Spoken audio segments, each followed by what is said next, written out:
Believe it or not, even the most celebrated performers face unexpected dangers that can abruptly end their dazzling careers. Bruce Lee was a big deal in martial arts and movies. He changed how people in the West saw martial arts with his amazing skills and cool personality. He made kung fu movies popular and showed a new way to fight that was fast, agile, and thoughtful.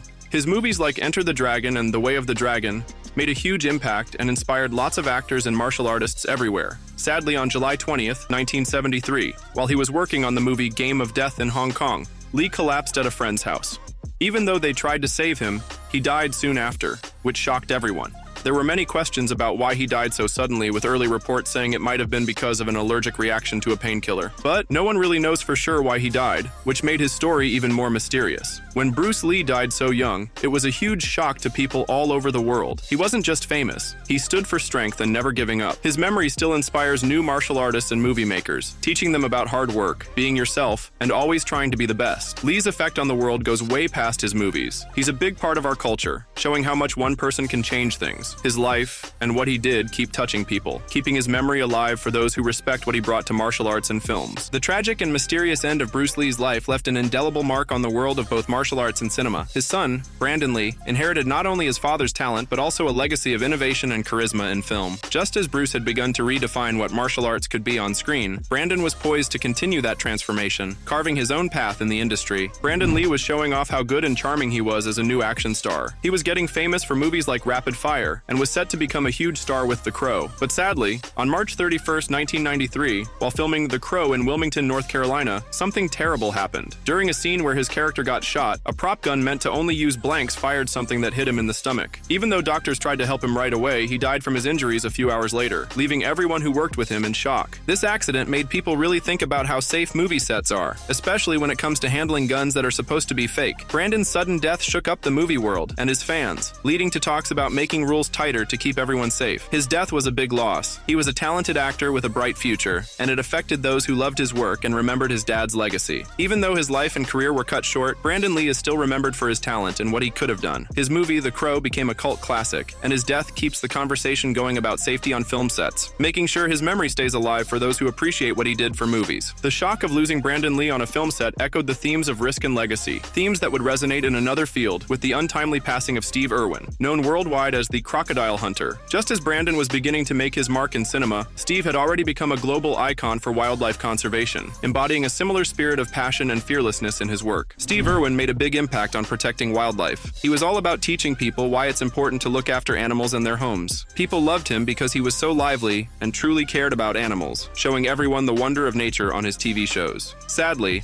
on September 4th, 2006, while making a documentary called Ocean's Deadliest, he came across a stingray near Port Douglas, Australia. The stingray's spike went through his chest, which caused a deadly injury. Even though they tried to save him with CPR and medical help right away, Steve died from his wounds, leaving everyone who admired him and worked in conservation heartbroken. His sudden death affected people all over the world, showing how risky it can be to work with wildlife and make documentaries about it. It got people talking about protecting animals and understanding the dangers they can pose. Steve Irwin's influence keeps pushing people to love and care for nature. Groups that work to save wildlife have grown because of him, and his love for animals still lights the way for many. His life and work remind us how important it is for humans to connect with nature, urging young people to look after our planet's many different habitats. His spirit continues to motivate a new generation of conservationists to keep his work going. The tragic loss of Steve Irwin highlighted the dangers inherent in working closely with wildlife, much like the unforeseen risks faced by performers in other fields. In the world of professional wrestling, Owen Hart was another beloved figure whose dedication to his craft was cut short by a devastating accident. While Steve's passion for conservation led him into the wild, Owen's love for wrestling took him high above the ring. Owen Hart was a favorite in wrestling,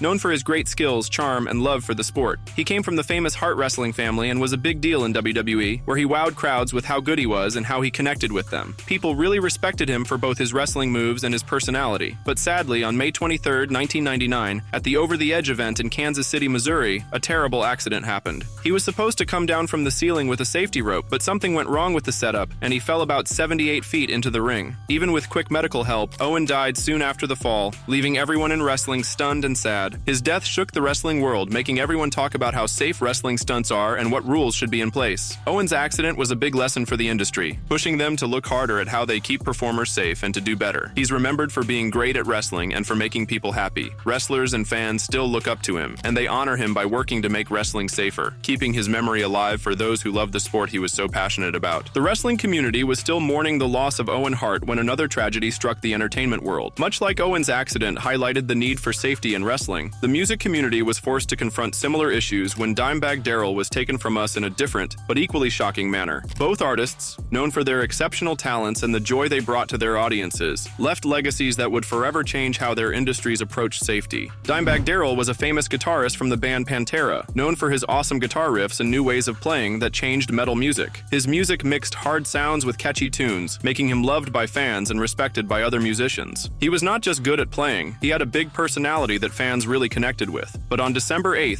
2004, while he was playing live at Alrosa Villa Club in Columbus, Ohio, something terrible happened. A man with a gun ran into the venue and started shooting, killing Dimebag while he was on stage with his new band, Damage Plan. This violent act affected the whole music scene, showing how unsafe it can be for performers on stage. Dimebag's death was a huge blow to fans and led to big talks about how safe concerts are and what security should be like at live shows. After the shooting, many in music pushed for better safety rules to keep both musicians and fans safe. His death made clear how important it is to have a secure place for artists to perform. His memory still inspires lots of musicians, and people in metal music often remember him. Through his music, Dimebag's spirit continues, showing us the value of creativity and why we need to protect the places where it happens. The shock of losing Dimebag Darrell in such a violent manner was a stark reminder of the vulnerabilities artists face, echoing through the music community much like the sudden and unexpected death of Mark Sandman would just a few years later. While Dimebag's tragedy was rooted in external violence, Mark's was a more internal, sudden health collapse while performing, yet both incidents underscored the fragility of life and the need for vigilance in different aspects of live performance. Mark Sandman was a special part of the alternative rock world, famous for leading the band Morphine as their singer and bassist. His voice was deep and rough, and he used a two-string slide bass in a new way, mixing rock, jazz, and blues to make Morphine's music stand out. Their simple style and deep lyrics caught people's hearts, building a loyal fan base and getting good reviews in the 90s. But sadly, on July 3, 1999, while playing at the Palestrina Festival in Italy, Sandman suddenly fell down during the show. Even though they tried to help him right away,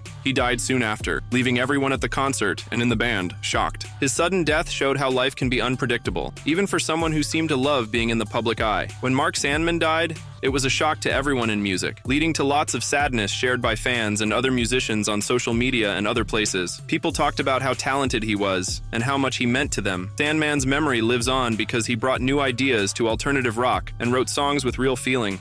He still influences musicians in different styles, keeping his spirit alive for those who value his creativity. His death reminds us how short life can be and how big an impact someone can have when they challenge what music can be. The sudden passing of Mark Sandman during a live performance brought home the unpredictability of life, a theme that would resonate just a few years later with the passing of another unique performer, Tiny Tim. While Sandman's innovative approach to music had left an indelible mark on alternative rock, Tiny Tim's whimsical and unconventional style had similarly captivated audiences, showing that individuality could indeed shine brightly in the world of entertainment. Like Sandman, Tiny Tim's collapse on stage was initially mistaken for part of his act, underscoring the thin line between performance and reality. Tiny Tim, whose real name was Herbert Corey, was a unique character in music and entertainment, famous for his high-pitched singing and quirky shows. With his ukulele and oddball personality, he won over audiences in the 60s and 70s, especially with his famous song Tiptoe Through the Tulips. He mixed old-school vaudeville, folk, and pop in a way that made him a big deal, showing that being different was okay. Sadly, on November 30th, 1996, at a charity event for the New York City AIDS Walk, he collapsed while performing that very song. At first, people thought it was just part of his act, but when he didn't get up, they realized something was wrong. Even with quick medical help, he passed away soon after, leaving everyone who knew him or saw him perform in disbelief. His sudden death showed how life can be so fragile, even for someone who seemed so lively on stage. Tiny Tim's memory lives on, showing us how being yourself can be powerful. He helped music and entertainment by showing it's okay to be different, encouraging others to be creative without worrying about what people think. His influence on culture is clear. He opened doors for performers who mix fun and music, making sure his spirit stays with those who loved his cheerful and quirky performances. He reminds us that being true to who you are can leave a mark that lasts. Let these tragic tales of lost legends remind us to advocate for safer performance environments. So subscribe, like, and share this video to share the stories of these stars.